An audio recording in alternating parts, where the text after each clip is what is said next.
तो कल हमने पढ़ा था गाउस का नियम। अब गाउस के नियम का पहला जो अनुप्रयोग है वो है कि अनंत रेखीय आवेशित तार के कारण, ये अनंत रेखीय आवेशित तार है, इस तार के कारण इस बिंदु पर विद्युत क्षेत्र की तीव्रता, या फिर ऐसे बोलो कि विद्युत क्षेत्र हमें ज्ञात करना है। तो मैंने अनंत तार में से एक पार्ट इमेजिन कर लिया, ए से बी तक, ए बी एक पार्ट ले लिया, आवेशित तार है, धनावेश दिखा दिया। इसके मध्य बिंदु ओ से आर दूरी पर बिंदु कोई पी है, जहाँ ए के कारण तीव्रता E2 है, बी के कारण तीव्रता E1 है। ये तीव्रता अपने पास आ गई, ठीक है। यहाँ से ये बिंदु पी पर कौन थीटा बना रहा है, यहाँ से ये थीटा बना रहा है, ये भी कितने का होगा थीटा का, ये भी कितने का होगा थीटा का, क्योंकि ये एंगल पर है E1 और ये रहा थीटा कोण, क्षैतिज घटक क्या बनेगा E1 कोस थीटा। E2 तीव्रता ये रही, थीटा ये रहा, यहाँ जो इसका E2 का क्षैतिज घटक बनेगा वो क्या बनेगा E2 कोस थीटा। E1 लंब ये रहा E1 साइन थीटा, ऊर्ध्वाधर घटक E2 कारण E2 साइन थीटा। क्योंकि जैसे कि आपको डायग्राम में दिख रहा है कि E1 sine theta E2 sine theta, E1 और E2 तो बराबर होंगे, बराबर दूरी पर बिंदु स्थित हैं।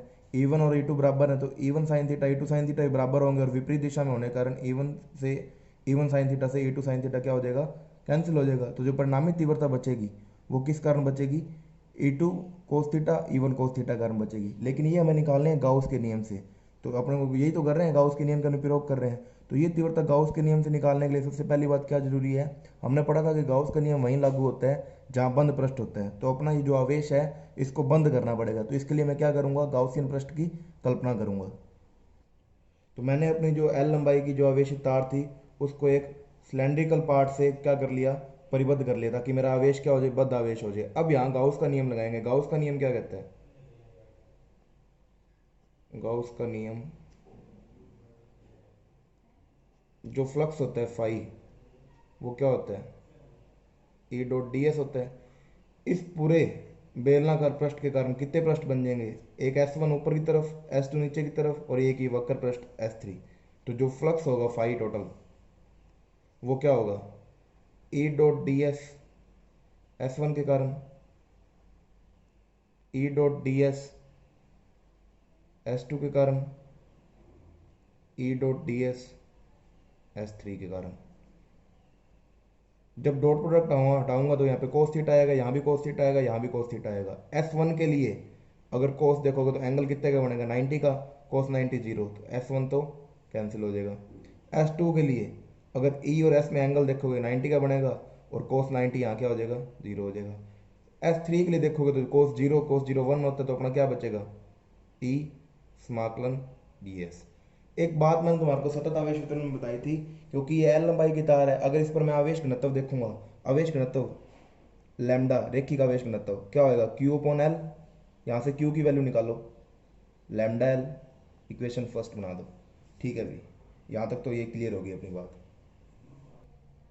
फाई की वैल्यू रखो, फाई क्या था Q upon epsilon not E D S का समाकलन करोगे एस, इसका एरिया क्या होएगा 2 पाई आर एच होता है, इसकी लेंथ कितनी एल है, तो क्या हो जाएगा 2 पाई आर एल। अपने को तो ई चाहिए, ई इज इक्वल क्या बनेगा क्यू अपॉन एप्सिलॉन नॉट तो है ही, 2 पाई आर एल भी कहाँ आ जाएगा अपॉन में आ जाएगा।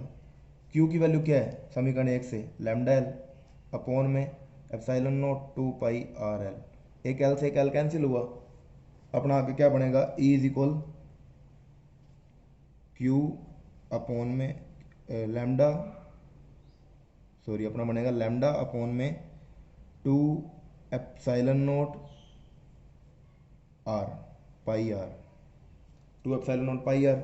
अगर ऊपर और नीचे 2 से गुणा करो, 2 से अगर अपने गुणा करें तो क्या बन जाएगा, ऊपर बनेगा 2 लैम्डा, अपॉन नीचे हो जाएगा 4 pi epsilon naught R. 1/4 pi epsilon naught को के लिख सकता हूँ, तो ई इक्वल बनेगा 2 k लैम्डा अपॉन में आर। यहाँ से अगर ई और के में संबंध देखो, ई और के में, तो ई व्युत्क्रमानुपाती है आर के, यानी कि अगर आर बढ़ेगा तो ई क्या होएगा कम होएगा। इसी प्रकार अगर मैं ई और आर में ग्राफ खींचूं तो ये ग्राफ कैसा आएगा, व्युत्क्रमानुपाती का ग्राफ कैसा आया, वक्राकार बनेगा ग्राफ। तो ग्राफ कैसा आएगा, ऐसे घटता हुआ वक्राकार आएगा। क्यों, क्योंकि ई और आर आपस में क्या है व्युत्क्रमानुपाती है। तो इस प्रकार ये अपने क्या हो गया, अनंत रेखीय आवेशित तार के लिए क्या प्राप्त हुई विद्युत क्षेत्र की तीव्रता।